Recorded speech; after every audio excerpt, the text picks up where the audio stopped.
1987 74 വയസ്സുള്ള ബായ് ഫാങ്ക്ലി എന്ന് പറയുന്ന റിക്ഷക്കാരൻ തൻ്റെ നടുവേദനയുണ്ടാക്കുന്ന ജോലിയിൽ നിന്ന് വിരമിക്കാൻ പദ്ധതിയിട്ട് സ്വന്തം നാട്ടിലേക്ക് മടങ്ങി.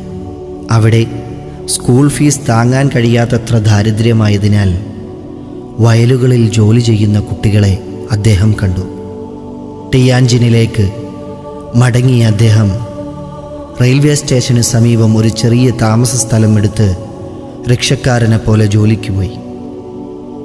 24 മണിക്കൂറും ക്ലയൻറ്റുകൾക്കായി കാത്തിരുന്നു. ലളിതമായ ഭക്ഷണങ്ങൾ കഴിച്ചു. ഉപേക്ഷിച്ച പഴയ വസ്ത്രങ്ങൾ കണ്ടെത്തി ധരിച്ചു. വിദ്യാഭ്യാസം നടത്താൻ കഴിയാത്ത കുട്ടികളെ സഹായിക്കുന്നതിനായി അദ്ദേഹം തൻ്റെ മുഴുവൻ സമ്പാദ്യവും നൽകി. 2001 തൻ്റെ അവസാന ഗഡു പണം എത്തിക്കാൻ അദ്ദേഹം തൻ്റെ റിക്ഷ ഓടിച്ച് ടിയാൻജിൽ നിന്ന് യവോഹുവ മിഡിൽ സ്കൂളിലേക്ക് പോയി. ഏകദേശം 90 വയസ്സുള്ള അദ്ദേഹം ഇനി ജോലി ചെയ്യാൻ കഴിയില്ലെന്ന് വിദ്യാർത്ഥികളോട് പറഞ്ഞു.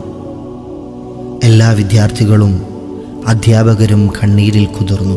മൊത്തത്തിൽ 300-ലധികം ദരിദ്രരായ വിദ്യാർത്ഥികളെ അവരുടെ പഠനം തുടരാൻ സഹായിക്കുന്നതിനായി അദ്ദേഹം ഈ ത്യാഗം സഹിച്ചത്. 2005 പ്രചോദനാത്മകമായ ഒരു പാരമ്പര്യം അവശേഷിപ്പിച്ചുകൊണ്ട് അദ്ദേഹം ഈ ലോകത്തു നിന്ന് വിട പറഞ്ഞു. വിദ്യാഭ്യാസമില്ലാത്ത പഴയ വസ്ത്രങ്ങൾ ധരിച്ചൊരു റിക്ഷക്കാരൻ 300 കുട്ടികളെ സ്കൂളിൽ പോകാൻ സഹായിക്കുമെങ്കിൽ നമ്മുടെ ലോകത്ത് നല്ല മാറ്റങ്ങൾ കൊണ്ടുവരാൻ നമുക്കുള്ള വിഭവങ്ങൾ ഉപയോഗിച്ച് നിങ്ങൾക്കും എനിക്കും എന്ത് ചെയ്യാനാകുമെന്ന് സങ്കല്പിക്കുക.